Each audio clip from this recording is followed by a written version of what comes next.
my mother throwing things at me, at my, throwing ashtrays and coffee cups at my head and having to duck to make sure I wouldn't get hit.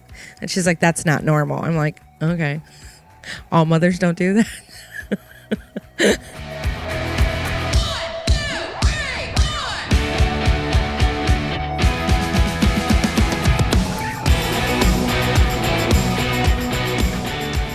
Hey, Warners, welcome to Women Your Mother Warned You About. The podcast that makes everything sexy again. I'm Rachel Pitts, mommy, wifey, and realtor turned loan officer. And I'm Gina Tremarco, jack of all trades, master of none. No. Not true at all. Owner of Carolina Improv Company and Pivot 10 Results. And I love helping businesses shift from people problems to performance results. Welcome to the show. It's a Saturday morning. We are having coffee while we record this. We are looking beautiful on Zoom. Squinty-eyed. Squinty-eyed. Oh, wait. Look how crazy my hair is. Yeah, I hear ya. This video portion of this will be deleted immediately. Yes, please. You don't get to see us like this. Although look at, what do you think of my new color hair? I think it's fantastic. I thought the photos were beautiful. Brittany Chagnon of Rock, Paper, Scissors is the hairstylist for Women Your Mother Warned You About. She's amazing. And you know what's so great about Brittany as well is I always have such a wonderful life experience going to see her to get my hair cut. She's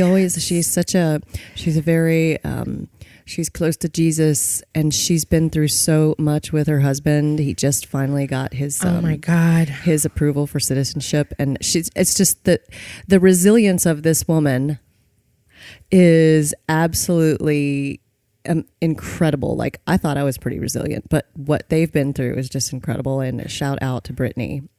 Yeah, her story is amazing.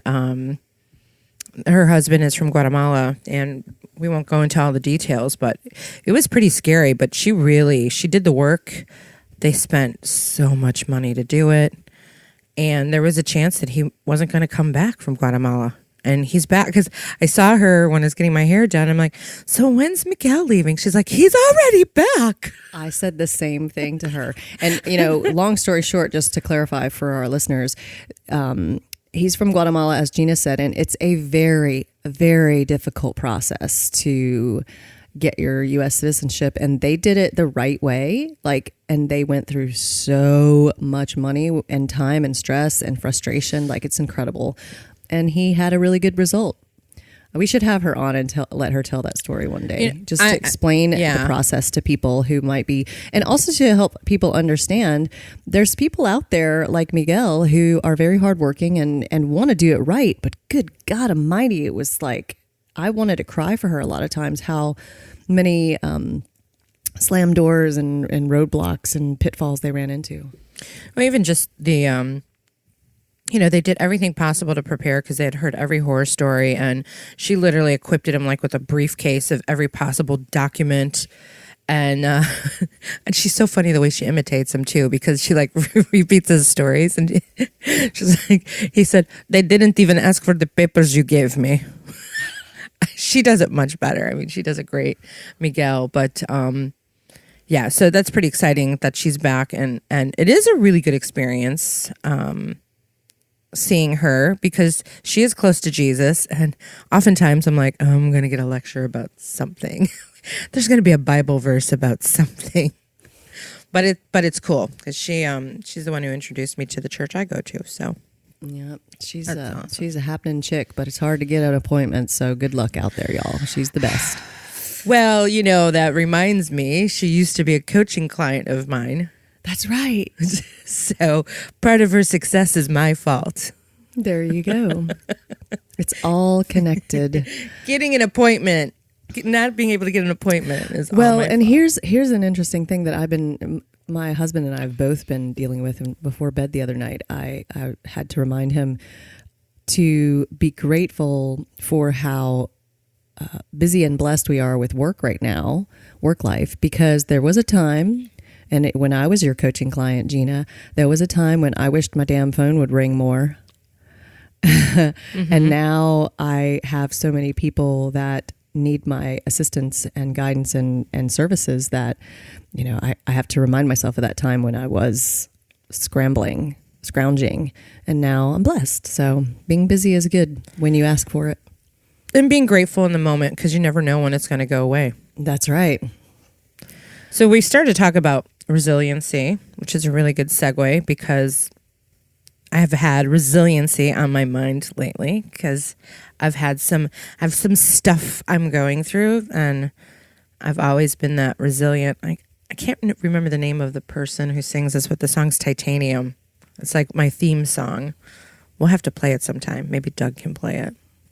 But it's being like so resilient, so tough, like titanium. And reflecting back on Brittany for a second, everything she's gone through, she said, I know I have a greater purpose. And her greater purpose is she wants to spend time working on helping other families with these immigration issues because she's become an expert at it. And when you look at the adversities that you go through, how can you find a true life purpose through adversity, through resilience? And the reason why this has been on my mind, I mentioned this to you a few times, is the newest book that I just read, which is Supernormal by Meg Jay. I've seen it with two different titles, and one of the titles addresses childhood adversity, and that's really what it's about. It is a compilation of stories of children who have gone through adversity and how they were able to really kind of skyrocket and bring themselves to really high achievement because of the adversities. And when we think about adversities, there's a variety of them. It could be divorce. You're the child of a divorce, and what was that like, being pulled back and forth between two parents? Of course, obviously, any kind of abuse is going to be an adversity. Having a parent or parents with substance abuse or alcohol problems, like I grew up with, having a mother who's an alcoholic. You look at all of those things, and as children are so resilient and they move right through it, and they don't think twice about it, but it shows up in adulthood in different ways. I don't know if I would agree with the kids don't think twice about it. They just get used to it and figure out how to get through it. I guess I don't mean don't think twice about it. I don't think they process like we do as adults. Well, they don't know any different. If you're a child in a situation that's from, difficult to absolutely horrific, that's just the only reality that these kids know. They don't really know necessarily that there's better. Like David Goggins' book, Can't Hurt Me, like that whole beginning part of his childhood, it's insane. And I think, to your point, and probably similar to what maybe is in this book that I'll definitely have to read or listen to, the reason that he probably is such a high achiever is because he went through such hardships as a child that it was just the norm to suffer. It's the norm to make it through. It's the norm to be like, this sucks, and how am I going to get through this?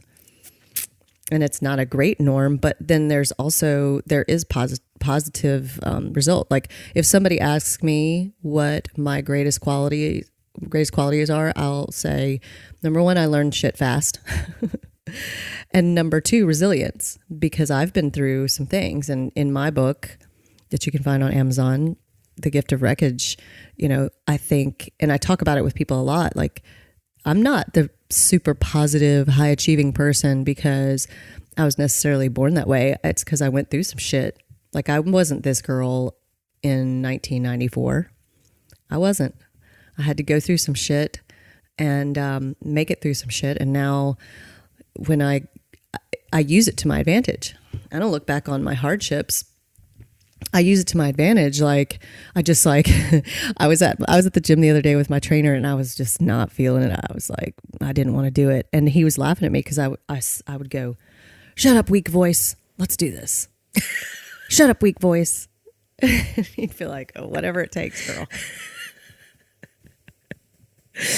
Well, that's, I pulled up some stuff that I wanted to share. I mean, besides get everyone, check out the book Supernormal. I highly recommend that. But I pulled up some stuff on how do we become more resilient. And somewhere I saw it, I can't find it now, about negative self-talk, right? That's exactly what you're talking about. We go to this negative place and you have to feel it when it comes up so that you can say, all right, this is a negative voice talking. This is the committee. This is the devil on my shoulder. Shut the fuck up. Well, and it's not necessarily ever going to disappear. Like, I just had lunch with a fantastic, amazing realtor who, she told me her story as well. Her name's Chris Koppel with BRG in Myrtle Beach. And she's been through it, man. She was like one of those on the verge of death in the hospital kind of stories, Mm-hmm. And how those kind of things make you grateful. And we were talking about self-talk, and I mentioned to her going back through my journals from when I was a child. And I started journaling when I was about my daughter's age, about 11 or 12. And I have these journals still. And I was looking for a song lyric or something that I wrote and looking through my journals recently and was going back to the beginning. And there was just there's pages and pages and pages of, I'm so fat, I'm so ugly, I'm so stupid, I'm worthless, why do I suck so bad? Like pages. Wow. Pages. Now, all of this, if you read my book, I believe all of this negative self-talk and this feelings of worthlessness and negativity is what led me into being ensnared in a domestic abuse relationship and marriage, my first marriage. And I don't think he was a great guy, let's say, but I think I was vulnerable to it because I thought that, this was the first guy that told me I was beautiful, and I just let him lead.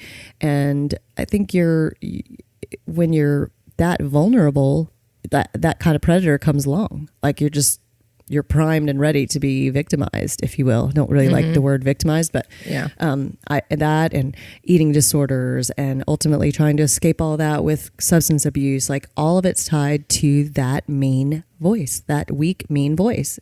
It all goes back to that because I was trying to get away from it for so long. So later, through a lot of therapy, through going through a lot of things, I basically started brainwashing myself with as much audio, as much written word, reading, journaling, all that stuff in therapy to reprogram my brain. Like, I'm not special. Anybody can do it. But I literally brainwashed myself for years, like 5 years at least, and continuing on till today. Well, it's a mindset thing. And, I'm always going to mention improv when we teach improv and we teach the basics of yes and. There's a lot to be said about that because it's a constant reminder, even on stage, if you have an idea and you think it sucks and you have to keep saying to yourself, yes, and stay in that positive mindset, if this, then what, and not negate things. And that is a practice. That is truly a rewiring of the brain. And you can do it because if we can negative self-talk, we can certainly positive self-talk. Yeah. And I think that a lot of that, it's learned behavior. I mean, if you go back to every baby that is born, kind of like now I have my puppy, and I'm observing the puppy thing. Dogs they're all born and they're all like happy-go-lucky puppy. And then they become mean dogs when they are not taken care of properly, when they're not loved on, when they're not trained properly to know that this is bad, this is good. When same with kids, like if they are taught negativity, taught that they're not good, if there's an abuse situation, all that stuff, I'm sure that she addresses in their book. Like that's learned. You're not born with that. Everybody's born like, oh, ta-da. I mean, I don't know. That could be argued that some are bad seeds, but well, and my therapist, one of the first things she worked on with me, which was I had some resistance toward this, is self-worth, that we are born with self-worth, and our self-worth is affected. We let external things affect self-worth, but the reality is we are all born with it. So in theory, what you're saying, I mean, I'm sure there are some devil seeds out there, but we're born for the most part good. Unless you have something really, really bad with you psychologically. I'm not a scientist or a psychiatrist, but I play one on stage, I like to say. It depends on your environment. It depends on how you're raised. To your point, like when you watch dogs and you see like dogs who've been abused and they have anxiety issues, right? It's the same thing with humans. And I can go into the whole attachment theory thing again, which I'm very keen on. Gosh, I wish I had time to go back for a master's in psychology. But anyway, I digress. You have time if you want to. It could happen. You just have to get rid of some other stuff. Yeah, I'm working on that. No more playtime, just work. Oh man, I like to play. But yeah, all those different things affect you. And it doesn't have to just be your childhood, right? You can have different adversities in your adulthood that then shape you. But going back to this kid stuff, and I do want to talk a little bit about kid stuff in a little bit, because I've found a really interesting article for parents on how to help your children be more resilient, especially when it comes to bullying and things like that. When I look back in my childhood of like things that have affected me, and this has really come to fruition lately on just being aware of it. My mom was an alcoholic. She still may be. I don't know. We're not talking. But her behavior, this is kind of what I was trying to say earlier about kids. Her behavior was the norm for me, right? That was my norm. And when I started talking about it in therapy, the therapist is like, that's not normal, right? And I'm like, well, this is my normal. Like my mother throwing things at me. At my, throwing ashtrays and coffee cups at my head and having to duck to make sure I wouldn't get hit. And she's like, that's not normal. I'm like, okay. All mothers don't do that. Or the fact that when my brother and I would fight, she would send my brother outside to play. And then she would lock me, like physically lock me in my room, like took a key and locked the door so I couldn't get out. That was my normal. And it traumatized me because I still carry it with me, right? Like I still remember vividly that being locked in that room or being told I wasn't good enough or being criticized for wanting to go to college. And yet I spent so much time trying to please her, get her love, doing up until a year ago, I was still doing these things of trying to please her and win her love. And I finally had to wake up and stop doing that. But through all of that, I was so the good news is I was a constant achiever. Constant. How can I win you over? Whoa. It's definitely, and everybody has their reality of thinking back to, was that normal? I don't know. What is normal? Because your normal is just until somebody tells you it's not normal. It just is. I definitely, as a parent, I can't imagine throwing an ashtray at my kid's head. That's for sure. And I'm the opposite because of all of my own feelings of lack of self-worth. I constantly do the opposite with my kid because I've heard her say, I'm just worthless. I'm just stupid. I've heard her say it out loud. So then I sit her down and we have a talk about this. You are worthy. You are worthwhile. Everything is good. Just because you make a mistake doesn't mean that you're bad. And nobody did that for me. And then my parents are great people. It was just a different time. There were no ashtrays flying at my head that I recall, but I probably deserved it once or twice. But it was a different time. It was the go outside and play kind of thing. And there were a lot of things that I have already talked to my 11-year-old about that no one ever addressed with me because it just wasn't the time. Definitely the birds and bees thing and drugs and alcohol, we've sat there and talked about it, and I've told her, I will never get angry because I've been sober for so long and I've done it all. I've done just about it all. I'm never ever will I get angry. I just want you to be safe. So no matter what's going on, just call me or your dad will come pick you up. It's cool. you won't get in trouble, because that would be, contradictory to what I have lived. But it just wasn't like that. It was like you did something and you got in trouble, like, or whatever. And I don't think discussion wasn't there back then. That's what I was going to say. I don't think the conversations were there. Exactly. But it's amazing. It's really profound, because I've never heard you say anything about the flying ashtrays and that stuff.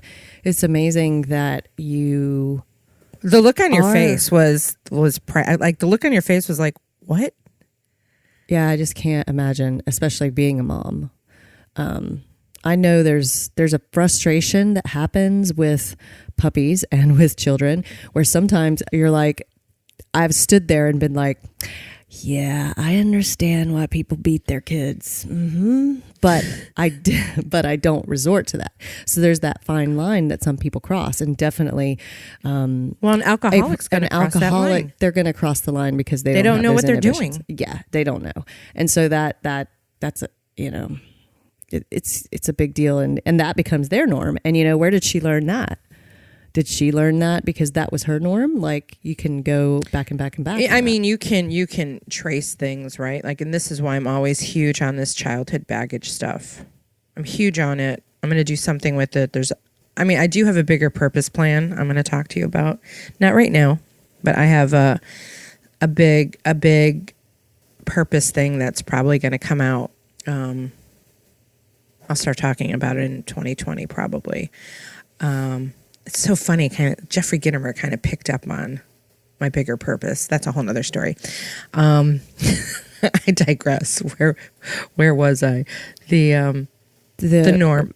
The learned behavior, like where did your the learn? learned behavior. So you look at my mom, who had this alcoholism going on, which obviously is just the symptom of a bigger problem, right? She was soothing herself. She was self-medicating, and that came, that was due to other things, and it was due to her childhood stuff. Now, she came from a super strict religious German family, super strict. She came to this country as a 10-year-old in the 50s as a German post-World War II.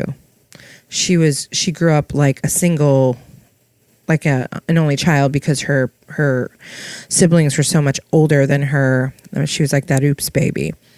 So she was raised as an only child in a very strict family in America as a German. I've heard stories that my grandfather was a bit abusive and, beat the kids. I've heard stories how my mother was taken away and kind of like for a weekend and like toughen her up, like one of those, scared, sober, scared, you know what I'm talking about, those programs where you take kids away and you're like, I'm going to show you rough time, or you put them in a prison. I forget what those are. Scared straight. I don't know. But their version of it in the 50s, where she was taken away and somewhere in the country, and then she was locked in a closet in the dark for days. What the ever-loving fuck is that? What? Yeah. And this came up while she was in the hospital a couple years ago when she was having her open heart surgery, and I was like living at the ICU, and every time they would slide her hospital door closed, she would like viscerally you could see her react. Her body would jump, her face would change. And of course, like none of the healthcare people even noticed it because their head's down and they don't pay attention. That's a whole nother tangent. And I said, what's wrong? She's like, I'm claustrophobic. Like, I didn't know this. It was the first time I was hearing it. And then she told me the story about being locked in a closet. So I think all that strictness that she had, and she always was fighting against it, and she was always running away from home, and she eventually ran away from home. At that point, they were in Michigan, and she ran to Chicago. That's how she met my dad. And then that brought its own set of issues with my dad's mob ties, or, feds always coming over and raiding the house and things like that. So you take the stress of all of that, and I think that's where her drinking started. Right, so the drinking was really more of a result of soothing other wounds. So it's not like she grew up around it. Yeah, it can be argued. I mean, that's a whole nother tangent about alcoholism. It can be argued that it's genetic and inherited, what have you, but also, I mean, people find it. I don't have a history of alcoholism in my family, but I sure found it and used it. Because it's the coping mechanism you're using to get through the adversity. Right. Whatever method of, I tried every method of escape, to escape the feelings of lack of self-worth. And I think that when you dig down into people's addictions and all kinds of weird behaviors, it always comes down to their problems with their own self, because that's what any 12-step program is going to, like, turn the mirror on yourself, look at what's going on. It's not always everybody around you and your circumstances, whether, your hardships in life. It's always how you deal with it, because, there's people out there with no eyes, no legs, no arms, nothing, no opportunity, and they create opportunity in their world. So it's available. Hey Warners, you have probably heard me talk on several occasions about how much I love wearing red lipstick. Lipstick is just one of those things that makes me feel good about how I look, and sometimes a little extra enhancement to my lips from Dermavogue doesn't hurt either. I've known Dr. Jim Turek of Dermavogue for years. He is not only my doctor who keeps my body healthy, he and his Dermavogue team keep my face looking healthy and maybe a little younger, maybe. I mean, I love it when people say, something looks different about your face, but they can't really tell, because that's really what you want. You want to go to a place that makes your face look as good and it makes people wonder what happened. So what's really cool about Dermavogue being our premier sponsor of this show is the fact that I'm a client, and I was a client before they became a partner of the show. So we're excited about that. Dermavogue has been offering the greater Myrtle Beach area the best in cosmetic and aesthetic dermatology since 2003. Opened by Dr. James Turek, Dermavogue combines expert medical knowledge with cutting-edge technology, bringing you the most effective, flawless solutions to any skincare or cosmetic need. Their patients enjoy only the absolute best in laser technology, including photodynamic laser therapy, hydrofacials, and V-beam laser treatments, as well as the latest fillers such as Botox, skin peels, facials, and more. At Dermavogue, they engage you in the process of total body health to ensure your satisfaction with their comprehensive selection of the most up-to-date, non-invasive cosmetic, dermatology, and spa treatments. It's human nature to want to look your best, right? Let Dermavogue help you get there. Schedule your consultation today by calling 843-357-2444 or visit dermavogue.com and tell them that the women your mother warned you about sent you. You can also find them on our website. Go check it out. What do you think? What advice could we give to people who don't think they have resilience? Like, how can you build that? Well, I think, again, this is a practice and it's a mindset. And I've pulled up there's a lot of great articles out there. So here's a handful of strategies that I found. Avoid seeing crises as insurmountable problems. So think about when we get into those mindsets of like, oh my God, it's the worst thing ever. There's always going to be some solution. It might not be the perfect solution, but know that there's going to be some kind of solution that you're going to get through it. Accept that change is a part of living. I mean, people hate change. Without going into too many details, I have someone in my life who's like, this is who I am. I'm never changing. And I'm like, that's sad. That's a throwback to the episode we did on fixed versus growth mindset, right? So if you're in that fixed mindset and you're like, these are always the cards I'm dealt, well, then you're always going to get those shitty cards, right? Move towards your goals. First, you need to have goals. Then actually work towards them. Take decisive actions.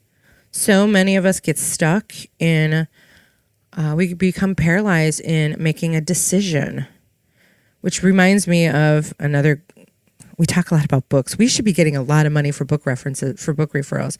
Game Changers, I think in that book he talks about decision making and the best times of day to make decisions, or, even down to like, wear the same clothes every day so that you don't have to make a decision. Look for opportunities for self-discovery. God knows you and I do that a lot. As much as possible. Journaling, taking some time for silence, breathing into it, leaning into it. Therapy. Gotta love me some therapy. I've the best therapist I've ever had now in years. Excited.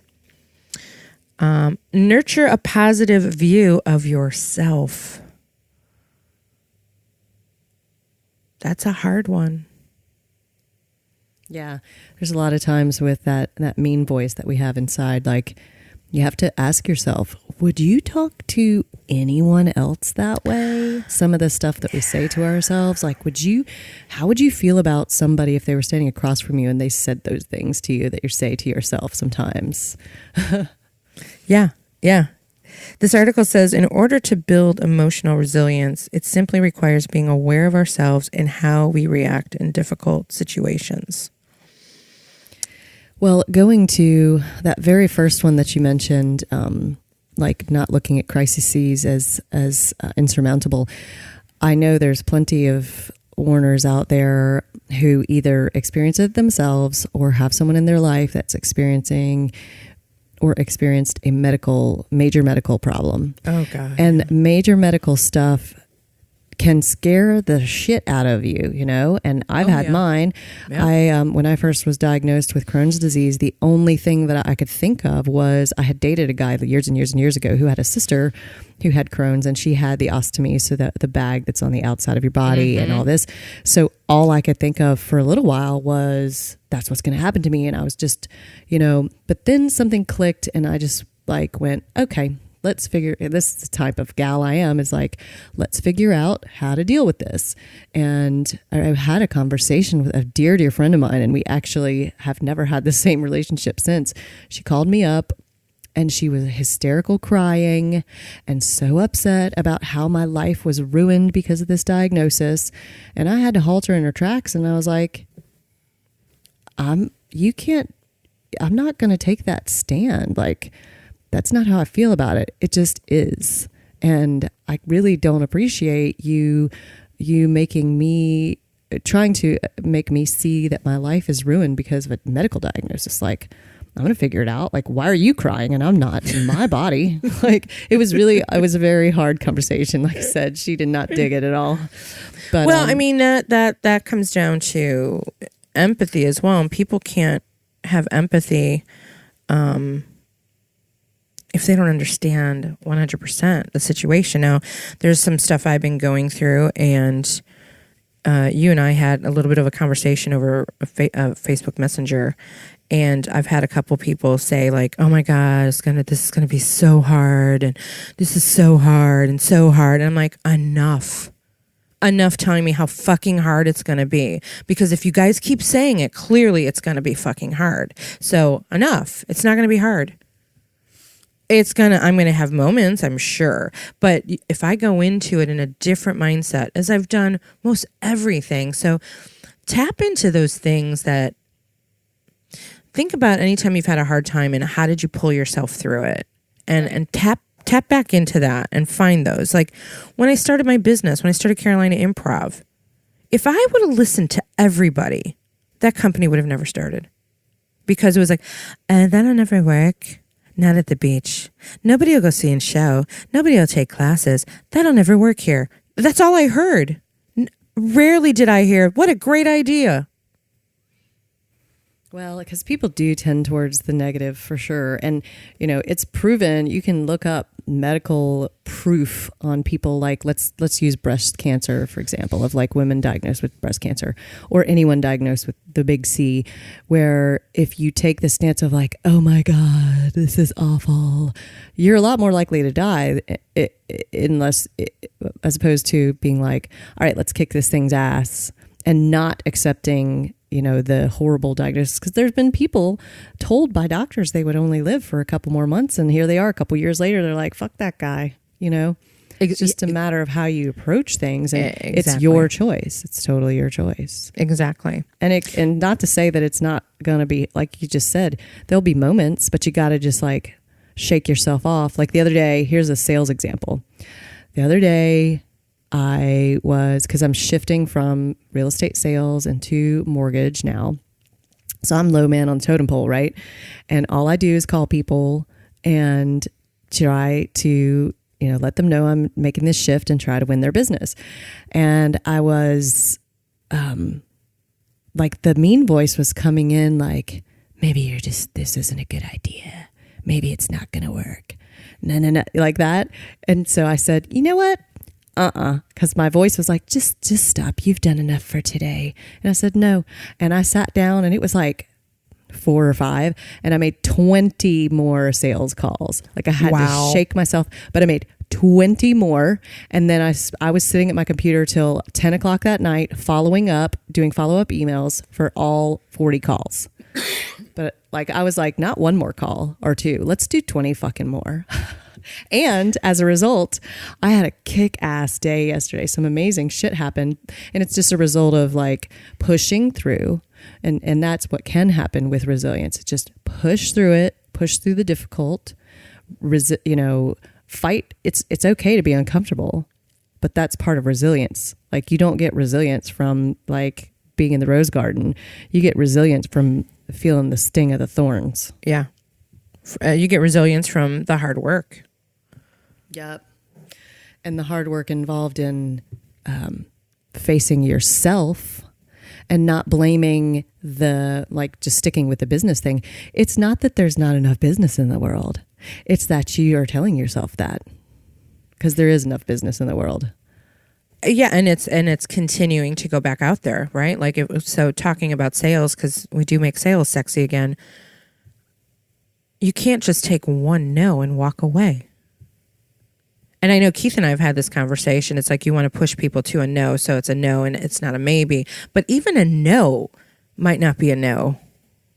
Well, and I'm running into this, and I love it. In those 20 sales calls, one of the calls I got was with actually somebody that I'm pretty decent buddies, and he's like, I'm going to shoot straight with you. And I said, I appreciate that. He said, I'm not going to send you business because I have really good relationships with the lenders that I use right now, and I'm not going to send you business. And I said, cool. I appreciate you letting me know that so that I don't harass you. And, now, and then I'm thinking, I'll call you next week.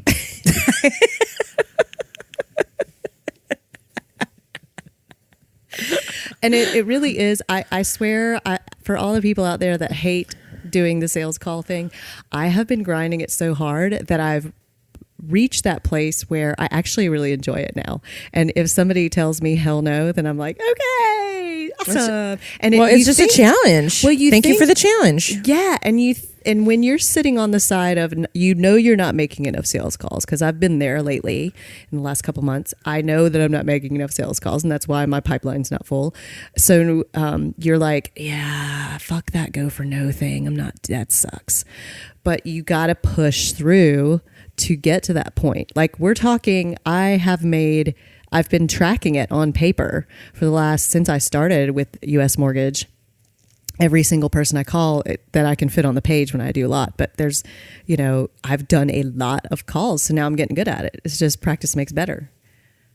Yeah. And you learn different things along the way of what you're good at, right? Like there are all these formulas out there, and even as a sales trainer, like my focus is on building better relationships. Like that's my strategy. That's my style. That's what I'm going to teach people to do. Whatever works for you or makes you feel comfortable is what you have to do, because if you don't do that, then you come off as not being real and authentic, right? And then there's like a misalignment. So you start to figure out what you're really good at that attracts people. Right. And the thing about resilience, y'all, is remember that it's not going to happen like in one day. Like there's plenty of days in the past month or so where there was like, you get to the name on the list and you're like, I'm not calling them. I'm too scared. Like whatever reason, like she's not going to say yes. And so I didn't call that person. And now I'm like, this is totally crazy. Let's call them. I made some calls yesterday. I'm like, this is going to be terrible, but let's see what happens. What's the worst that can happen? It's kind of like me incessantly sending emails to Jeb Blunt. Hey, and it worked out, didn't it? Every time, because I'm on his mail. Every time I get his email, I'm like, that back then, I was like, hey, want to be on the show? Let me tell you something. Now they are, Jeb Blunt's people are pursuing me because I called them, and they walk the walk, man. I called them to find out, to try to get Jeb for, to speak for U.S. Mortgage. And he's a pricey speaker because he's worth it. And his girl, man, she's been following up relentlessly to see, like, when can we schedule him? And I'm like, he's out of our budget. She's killing it. And I love it, especially because like I said, they're walking the walk. They're practicing. Yeah. And let's back up for a second. Her question, when can we schedule him? Right. That right there is a nice little sales nugget, right? It's that open question. Like I do that all the time with clients I'm pursuing. When can you and I get together? Not can we get together? Hey, I'm pursuing a lot of business in Charleston. I'm like, hey, I'm going to be in Charleston this week. Which day is good for you while I'm here? Mm-hmm. Because if you're not asking the direct question, then, because she knows, she already knows my objection. My objection is he's too damn expensive and we don't have that in our budget at this time. And she's like, great. So when can we schedule him? Because we might be able to work something out. Like, since you guys, your headquarters is in Atlanta, or the regional, is in Atlanta. He lives in Atlanta. We could make it work when he's in town and work it out. Like, they're very good. That's awesome. I can't wait for you guys to book them so I can come to it. Right on. I'm gonna crash it. A couple other tips I want to hit on. Emphasize empathy. Empathy helps build our own self-worth. We practice seeing ourselves and everyone around us as having value, yet not promoting entitlement or enabling anyone. Being thankful and self-sufficient will free up energy to become empathetic. Sometimes empathy isn't learned well when things are too comfortable, since it sends a false sense of security. Where does this article come from? I'll put the link in so that people can read this article. It is called 5 Steps to Help Build Emotional Resilience. Another point, practicing patience. This is about self-talk. Use your self-talk and be mindful when you're in a difficult situation. Notice what is happening while you have to wait for something rather than focusing on the losses. Remain in the stress. Choose mindfully to examine what you can learn from the situation instead of escaping. So that's what they're talking about. So you feel the stress, you don't have to run from it. You can, I do this a lot in the emotional intelligence training work that I do, is helping people identify their internal triggers. What is stressing them and why, right? Identify that. See yourself as courageous and brave instead of a victim of circumstance. Which I wanted to mention this, the difference between my mother and I.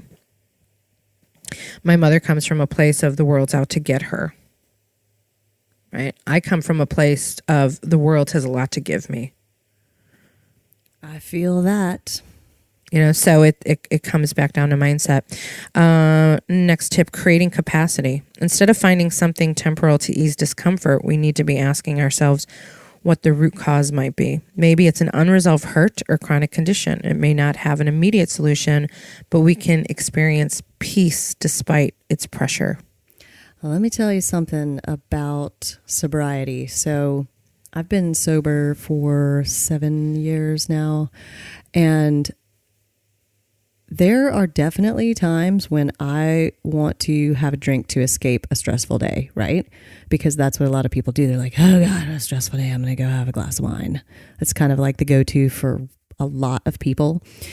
And there's times when I'm so stressed, I want to escape so badly. And I feel a little bit like a dog in a corner, right? A dog in a pen or what have you, that I'm sort of running around trying to figure out how to escape. And then after a while, I figure out I cannot escape. Like I have to make the choice to sit in it and then try to figure out what is it, like you said, what is it that's triggering me? Most of the time it's selfishness, that I'm not getting my own way. like in a business situation, if a deal's not going the way I want and something's going on, it's selfishness. I want the deal to close. I want to get paid. Like it all comes down to that, and that's self-awareness right there. But it's just imagine for a second, if that's how you escape, like having a glass of wine to get away from stress, like take that away from yourself for a minute. And it's okay. You can do it. You do have the strength. It's not fun and it's not comfortable at times. But when you get to that point, if you get to that point, then you can learn something and go, okay, you know what? In the big scheme of things, what I want is not really as important as my client being happy. And let me take myself out of it and stop being an asshole and figure out what solutions I can bring to the table. And I've done that more than once of like, it's okay.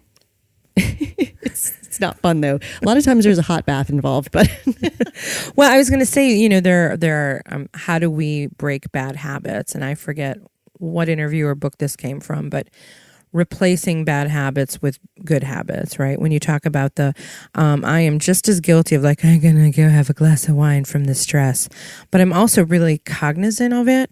Right. Well, there's nothing wrong with it, unless you're an addict like me. Like, it's right. Just... But for me, I'm cognizant of it because of the higher possibilities of me becoming an addict, right? And I do have an addictive personality. Right. So I pay attention to that. And there was one night where I was just, I was ready to fall into a bottle. And I'm like, you know what? Go to the gym. And I went to the gym at like 8:30 at night. There were like 3 people there. But that's how I managed to shift. I'm like, I'm going to go to the gym. I'm going to go work out. And then I'm going to go home and go to bed. And that's exactly what I did. It's a way better choice. And again, I'm not slamming anybody who drinks. Because it's legit like a way to relax. I get it. But definitely if it's becomes a way to drown out dealing with something and coping, going to the gym is a whole lot better, like for sure. And, it's just really what you're looking for. What you're really looking for is a distraction. Right. And that's really what you need to find, something that's a distraction. And so we can use alcohol or drugs as a distraction, or we can use something else as a distraction. Right. And it also to find a mindset shift, because usually like they'll say, it's all going to look better in the morning. And a lot of times it does, because your mind has finished going, I can't believe this is it. I can't believe this is it. I can't believe that, that has worn itself out. What does your mind do? I can't believe this is it. I can't believe this is it. That has worn itself out and just, it's done. Well, you know what? The other thing you were talking about, and if Keith was on this, he would bring it up. We have fight or flight, right? We are either going to push against it and resist and fight, or we're going to flee from it. But the other one is freeze, right? Or you freeze and you do nothing. And you take cover. Hide behind a rock. Hide behind a rock from the dinosaur coming after you.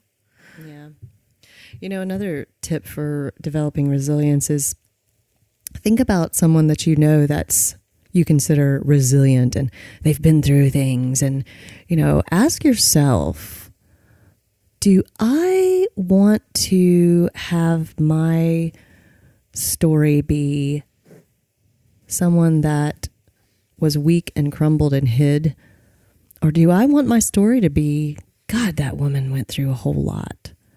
Look at how strong she is. She's so inspiring. Like, you get to choose to write that story for yourself each and every day.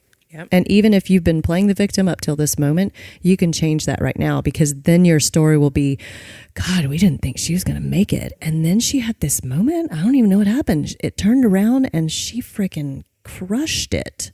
Like, you have that opportunity right now, starting at this moment and at any time. It's okay to falter and stumble, and you can get up and conquer. And part of the falling down is, as you know, a lot of people watch you and I. They follow us quietly. They never ever say anything, but they're watching our every move. And then all of a sudden someone will say something, or someone will step forward, and you don't realize they're watching you. I think sometimes we are role models for what to do, sometimes what not to do. But if you're practicing that resilience, I think there's also there are people who go, oh, she's going to bounce back because she always does. Now, Right. there's good and bad to that. Like, I love that people say, oh, it's Gina. She bounces back every single time, which is true. But I'm going to tell everybody, sometimes I don't want to be looked at that way. And I want you to actually put your hand down to me because I'm on the ground and lift me up because I don't feel like bouncing back. Yeah. Yep. Sometimes part of the bounce back is somebody helping you. Yeah. So the other piece of that is like raise your hand and be like, yo, hey, yeah, I know you think I got this, but I don't. So help me.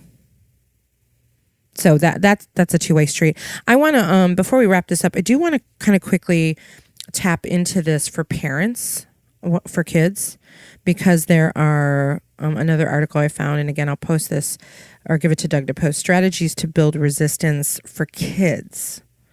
Parents can help kids build resilience. Parents can help kids build resilience and confront uncertainty by teaching them to solve problems independently. While the gut reaction of the parent might be to jump in and help so that the child avoids dealing with discomfort, this actually weakens resilience. Kids need to experience discomfort so that they can learn to work through it and develop their own problem-solving skills. Without this skill set in place, kids will experience anxiety and shut down in the face of adversity. And I think we see a lot of that today because there are so many helicopter parents, and now I've heard the phrase lawnmower parents, of not letting kids work through that. And I'm seeing it just with people in their 20s that I work with, that they don't have the skills. So a couple things: build a strong emotional connection, spend one-on-one time with your kids. Kids develop coping skills within the context of caring relationships. So it's important to spend one-on-one time with them. This means you need to put down the smartphone and focus on your child. And there's more to that. Promote healthy risk-taking. In a world where playgrounds are made safe with bouncy floor materials, which I do not have. Oh, and helicopter parenting. Oh, look at that. I didn't even know they put that in there. It's important to encourage kids to take healthy risks. What's a healthy risk? Something that pushes a child to go outside of their comfort zone but results in very little harm if they are unsuccessful. Examples include trying a new sport, participating in the school play, or striking up a conversation with a shy peer. When kids avoid risk, they internalize the message that they aren't strong enough to handle challenges. When kids embrace risks, they learn to push themselves. As a parent, I can relate to that in a big, big way. And, you know, my daughter and I have had this situation come up a lot lately because her dad is one of those people that his mom and both his parents made sure that he never had to, they did everything they possibly could for him. And, he's a great person, not really wonderful person. And he pretty much is a grown adult and a lot of times doesn't know how to handle a lot of the stuff that comes his way because his parents still handle it for him.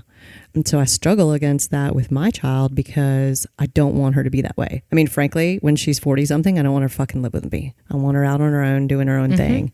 And that's the thing that happens with kids, like that parents want to solve everything. They want to fix everything. Do you want your 40-year-old living with you?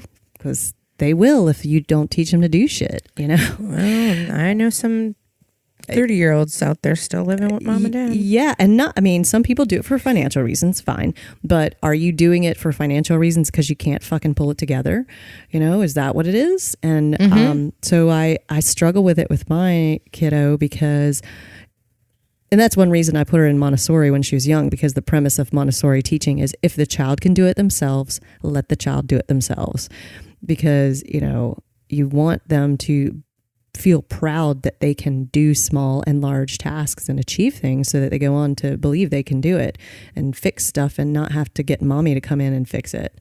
It just is, it's so unattractive. And, but yet I understand the helicopter parents and the ones that have done it because it's really hard to watch your child be uncomfortable and upset. It's hard. I mean, back in the day when I was a kid, it was kind of like, go outside and play, you're fine. I was gonna say my parents thrived on it. We didn't, right. We're like, go deal with it. But in today's world, because I think it has a lot to do with, we don't send them outside and get away from us. We want to keep them close to us because we're worried about what might happen. And it is a real threat. So then in that vein, our kids are closer to us. We're watching them more closely. So we see a lot more. And it is so hard to watch my child struggle. And, with her bullying situation she went through last year, I did everything I possibly could to give her tools in the tool chest until I realized it was like adults and stuff. So had to step in and make a shift for her. But prior to that, I would give her tools and be like, why don't you try talking to the girl? And why don't you try this and that, to try to let her solve it herself. And I'm not the best at it, I'm not saying I'm perfect, because I still do shit for my kid that I know she probably should do for herself. But I have started having that conversation. I'll be like, you're 11. You don't need me to do that for you. You need to do it. Because I want her to be independent as soon as possible. Well, here are a few others. Resist the urge to fix it and ask questions instead. When kids come to parents to solve their problems, the natural response is to lecture or explain. A better strategy is to ask questions. By bouncing the problem back to the child with questions, the parent helps the child think through the issue and come up with solutions. And all these things I'm talking about for how to help your kids, really, we can be using as adults, these tips. Teach problem-solving skills. The goal is not to promote rugged self-reliance. We all need help sometimes, and it's important for kids to know they have help, kind of what I mentioned earlier. By brainstorming solutions with kids, parents engage in the process by solving problems and encourage kids to come up with a list of ideas and weigh the pros and cons of each one. Again, if you're an adult going through stuff like this, reach out to another adult that might be able to help you with that.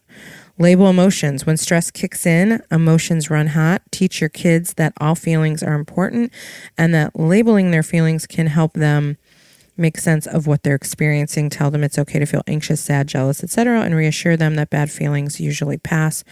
And this is something that we do in some of our training. We have the whole trigger exercise to identify and label not just the emotions, but the thoughts. So it's like, how am I feeling? What am I thinking? What do I need? Demonstrate coping skills. Deep breathing exercises help kids relax and calm themselves when they experience stress or frustration. This enables them to remain calm and process this situation clearly. This also helps adults.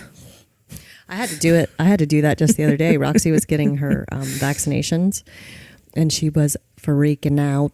And I didn't really know how to help her except for assure her it would be okay. And then she was like, getting herself worked up, and all I knew to do was just to get her to breathe through your nose, slow it down. And because I wasn't going to be like, ooh, ooh, ooh. I comforted her, but I'm like, it's going to be okay. So just breathe. Oxygen. Breathe. Breathe in the oxygen. And then finally, embrace mistakes, theirs and yours. Failure avoiders lack resilience. Ooh. Failure avoiders lack resilience. I love that. In fact, failure avoiders tend to be highly anxious kids. When parents focus on end results, kids get caught up in the pass-fail cycle. They either succeed or they don't. This causes risk avoidance. Embracing mistakes, your own included, helps promote a growth mindset, yes, and gives kids the message that mistakes help them learn. It can be helpful to talk about a mistake you made and how you recovered from it. I'm all about the failure. I'm constantly failing and loving it. Was that the last one? I think that is, because I think it's time for us to actually wrap up the show.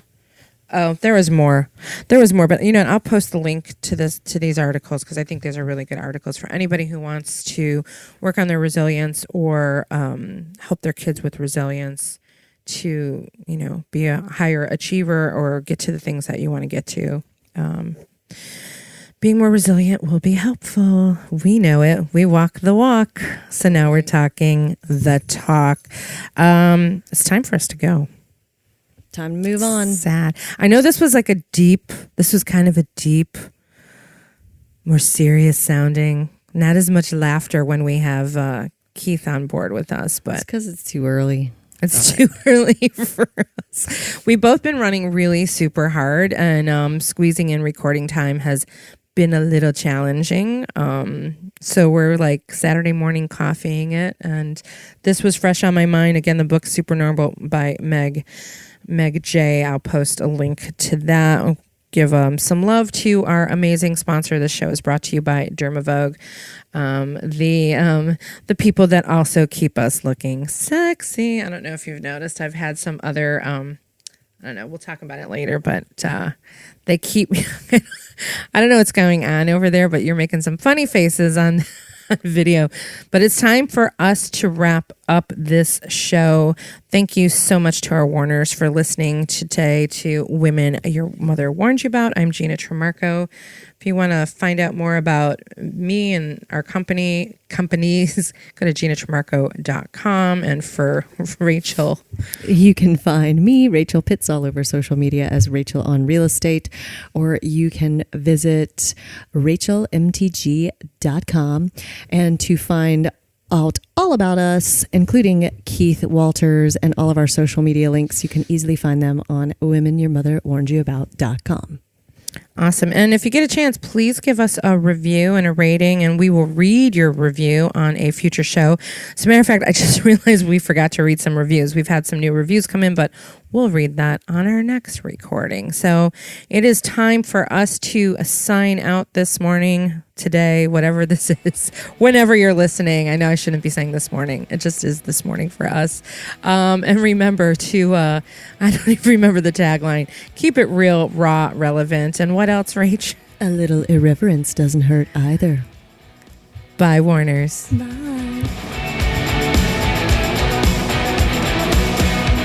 This really will get serious soon. Yeah, it doesn't have to. I don't think anybody wants it to be farted? serious. This has been a presentation of the Sell or Die Network. For more podcasts that you can take out into the street and turn into money, visit sellordienetwork.com.